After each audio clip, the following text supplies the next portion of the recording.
आहे सगळ्यांचं, आणि बोलण्याचा मला काही सराव पण नाही, अनुभव पण नाही. तर पप्पूदादांनी सांगितलं की तुम्ही या, महाराजांचं अधिष्ठान आहे आणि आपल्या सगळ्यांचा बोलवता धनी गजानन महाराज आहे.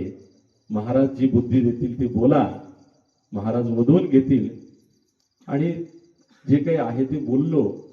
पण खरंच सांगतो की आपल्या सोयगाव परिवाराचं जेवढं कौतुक करावं तेवढं कमी आहे. दरवर्षी गजानन महाराजांच्या पालखी सेवेला जेव्हा आपला परिवार येतो तेव्हा अक्षरशः दिवाळी असल्याचा आनंद मला येत असतो.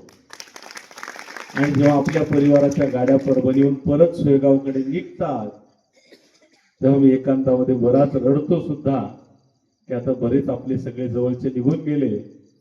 तसं लग्न झाल्यानंतर पोरगी गेली गावाला, घरातले सगळे पाहुणे आपापल्या घरी गेले की घर कसं रिकामं रिकामं होऊन जातं, तसं अगदी वाटतं. आणि जे मी म्हणलो की सोयगावला पण काय यायचं, तर प्रत्येक व्यक्तीच्या घराघरात आणि मनामनात बावन्नी नेण्याचं काम.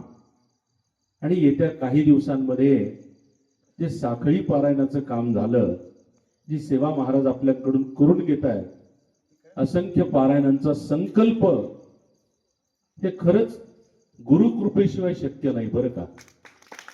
आणि महाराजांची खरंच खूप कृपा आपल्या सोयगाव परिवारावर होती आहे आणि ती चिरंतन कालापर्यंत राहील.